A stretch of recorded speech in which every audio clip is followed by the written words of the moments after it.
Who are the people that are most terrified, most shaken that Donald J. Trump is going to be the next president of the United States and the next commander-in-chief of the American military? You might think that it's going to be the people that are in the upper echelons of the Democratic Party, or at the grassroots of the Democratic Party, or in the pro-abortion elements of the Democratic Party. You might think that the people most terrified, most shaken by Trump coming back to power are going to be the fake journalists in the newsrooms of CNN, MSNBC, the New York Times, Washington Post.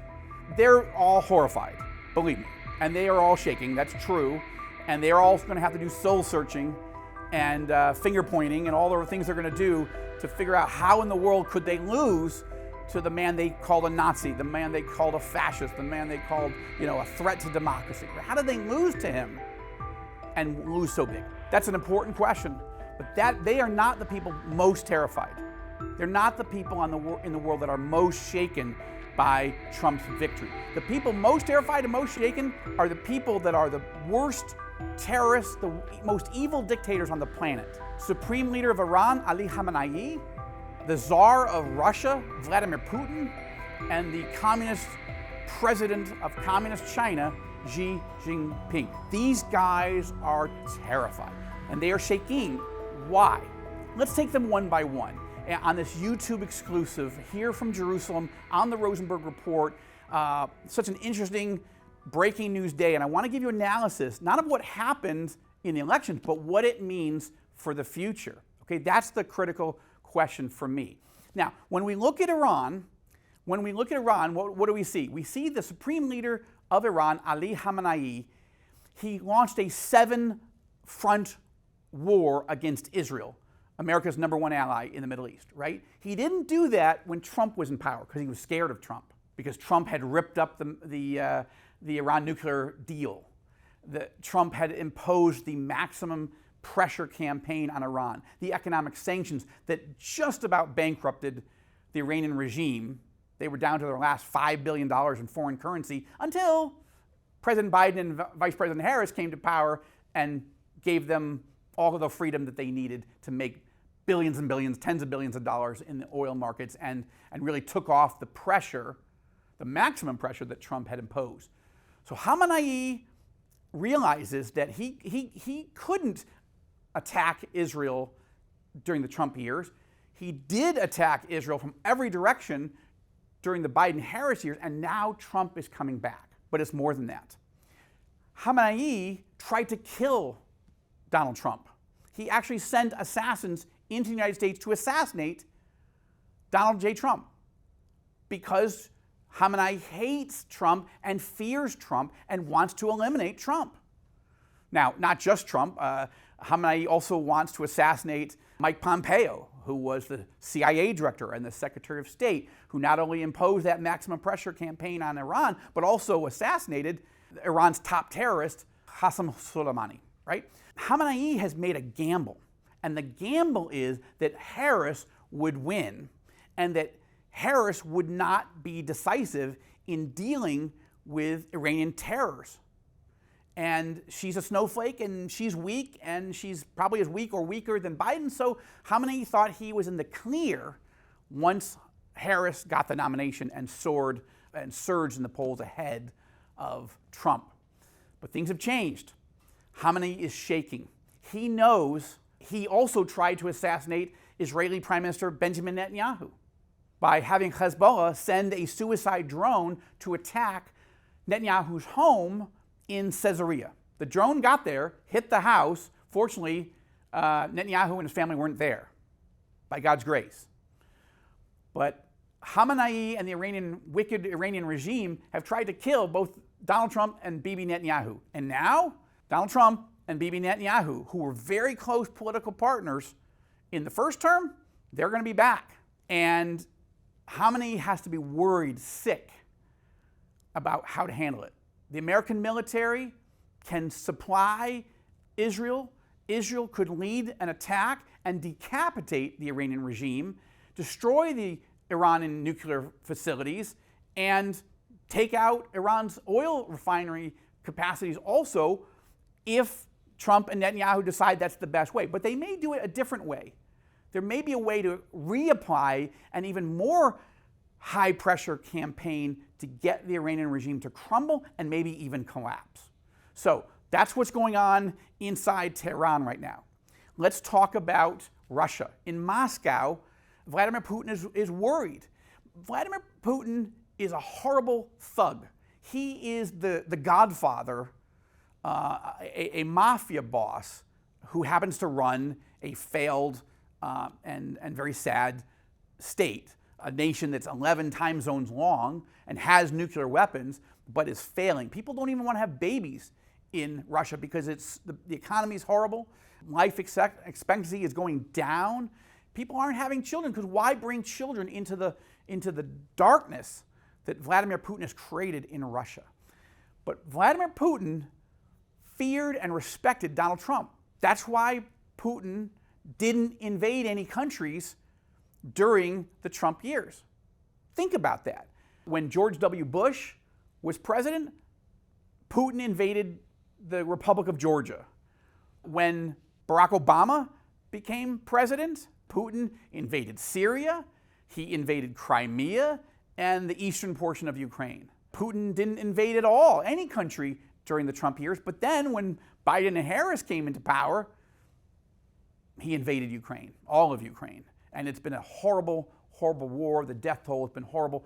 And now Putin knows that Donald Trump is coming back into power. Putin has to calculate now, how does he end this war, or will Putin do something horrible and try to accelerate in the next few months before Trump gets into power? Might Putin actually use nuclear weapons, tactical nuclear weapons, to try to end this war? It's a very dangerous moment. And Putin is unsure. I guarantee you, at this moment, he's unsure what to do. He's trying to figure out what to do. And just to be clear, when I said that he's the godfather, like from the movies, he's not the aged, infirm, feeble Vito Corleone. Okay? And he's not the idiot younger brother, Fredo. And he's not the sort of impulsive, shoot first, ask questions later, Sonny. He's cold, he's calculating, he's Michael Corleone. And he's very, very dangerous. And he's more dangerous when there are snowflakes running the White House. But now Donald Trump is coming back. Now there's a little bit of disagreement between Trump and J.D. Vance on how best to go forward.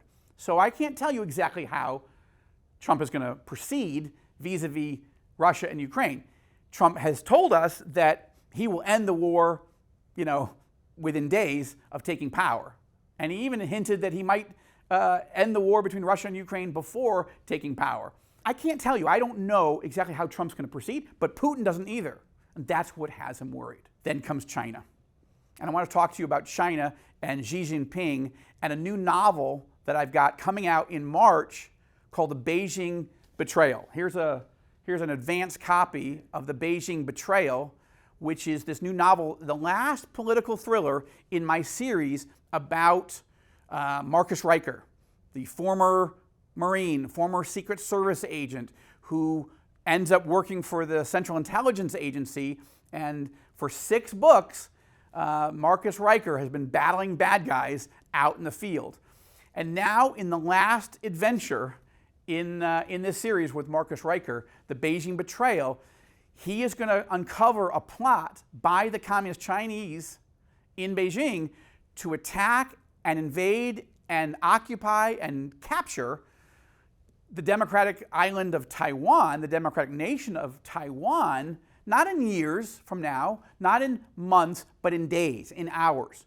And Marcus Riker is going to have to figure out, is the intelligence that he's uncovering true, and how should he and the United States deal with it if they only have days or hours before Communist China invades Taiwan? It's a big deal. Now let's talk about reality. The reality is Xi Jinping wants to invade Taiwan. This is not just a novel. This is reality. This is Beijing's plan. This is their plot. And they're fairly open about it. Okay? There has been talk in recent years that Xi Jinping wanted to invade Taiwan in 2027. Okay? That's not that long from now. There has been fears, myself included, but others, that Xi Jinping might have used this election season, that he might even use this moment before Trump comes into power to invade Taiwan. Let's pray that that doesn't happen. I'm not predicting it will happen. I'm worried that it might happen. Because if you wanted to go take Taiwan, you'd want to do it before Donald Trump comes into power. And that's why I'm saying that Xi Jinping is worried. He is terrified. He is shaking in his boots because you know what Donald Trump likes to say, China. I'm going to deal with China. I'm going to bring them to their knees. I'm not going to let them rip us off, and I'm not going to let them invade Taiwan and conquer the Pacific Rim. It's not going to happen. I'm going to deal with China. I'm the toughest on China that there is. Any presidential candidate, no one's tougher than me on China, right? I believe him. I believe him. I believe that Donald Trump is the most pro-Israel presidential candidate in this race, not Kamala Harris. It's Trump. The person that's going to be the toughest on Iran is Donald Trump. The guy who's going to be toughest with Putin is Donald Trump. The guy who's going to be the toughest against Xi Jinping and the Communist Chinese is Donald Trump. Donald Trump is going to come in. He's going to have to appoint a Secretary of State, a defense minister, national security advisor, ambassadors to Russia, an ambassador to Communist China and to Taiwan. And he's going to have to figure out how to deal with each of these countries, including, of course, Iran. And he's going to appoint an ambassador to Israel. I'd love to see David Friedman be reappointed, but I'm not sure if that's going to happen. I'll talk to him soon. Maybe we'll get him on the Rosenberg Report and see what's going to happen. But we need to be praying, regardless of whether you supported Trump or not in this election. We need to be praying for him and for J.D. Vance and their inner circle, because there are huge challenges out there. There are very dangerous, wicked, and evil dictators who've been doing horrible things in recent years. And now Donald Trump is coming back into power. And we're going to watch to see, can he restore American leadership? Can he restore global order? Trump doesn't want to go to war. Don't get me wrong. I'm not talking about Trump going to war with Russia. I'm not talking about Trump going to war with the Communist Chinese. I'm not sure that he would even authorize American force against the Iranian regime. But I do believe that Trump will strengthen our allies. Israel, NATO, Taiwan. And the question will be also whether Trump will provide more arms and aid to Ukraine to get this war over. This is what we got to watch for. This is what I'll be talking about and covering on the Rosenberg Report and at All Israel News and All Arab News. And I want you to be praying, because the world is in a mess right now. The world is on fire. And we got to pray, regardless of whether you like Donald Trump or not, we got to pray that as the next president of the United States, the next commander-in-chief, that he has the wisdom and the clarity and the courage to bring America back into a position of strength and advance American objectives and national interests on the world stage. We'll be watching. I hope you'll be watching with us. This is Joel Rosenberg in Jerusalem for this YouTube exclusive of the Rosenberg Report, and I would just encourage you as we close, go to Amazon, go to Barnes & Noble, go to the website of your favorite bookstore, your book chain or independent, and pre-order a copy of the Beijing Betrayal. This is the thriller that comes out March 11th. I'll be talking to you more on the show and on YouTube and elsewhere about this book. I love this book. It's my favorite of the series, and it is an incredible, powerful, and crazy ending to the Marcus Riker series. So from Jerusalem, God bless you. This is Joel Rosenberg for the Rosenberg Report. But first, I want to say that in Israel's darkest hour, a lot of people are asking me, how can we help? How can we support Israel in its time of greatest need and be part of that biblical mandate found in Genesis chapter 12, verse 3, where God is speaking of blessing those who bless the people of Israel, the descendants of Abraham, Isaac, and Jacob. Well, a great way to do it is to partner with our sponsor of today's edition of the Rosenberg Report, ARTSA. Go to artsabox.com. Use the discount promo code RR15, Rosenberg Report 15, to get a 15% discount off the price of your ARTSA box. They are literally a taste of the Holy Land, and they come directly to your home in a beautiful box that contains potpourri, a range of all kinds of products made in Israel by all kinds of Israeli artisans, entrepreneurs, and small business owners. You're going to love them for yourself, for your family, and they make great gifts as well. Check it out. Go to artsabox.com, use the discount code RR15, Rosenberg Report 15, and I have no doubt that you'll love these boxes, these Artsa boxes, as much as Lynn and I do.